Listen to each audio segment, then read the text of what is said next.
আসসালামু আলাইকুম। ফাজালে নামাজ হইতে পড়া হইতেছে। শায়েখ মাজার সাদি রহমতুল্লাহ একজন বুজুর্গ ছিলেন। আল্লাহর প্রেমে তিনি 60 বছর পর্যন্ত ক্রন্দন করিয়াছিলেন।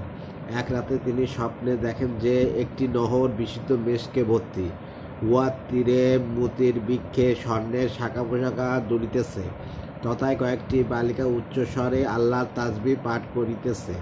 তিনি জিজ্ঞাসা করিলেন, তোমরা কে?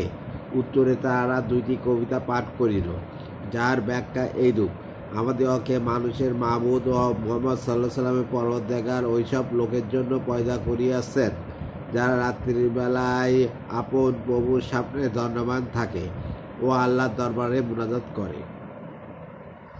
আবু আক্কার জয়ী রহমতুল্লাহ বলেন, আমার নিকট একজন যুবক গোলাম ছিল। সে সারাদিন রোজা রাখিত ও রাতভর তাহাজ্জুদ পড়িত।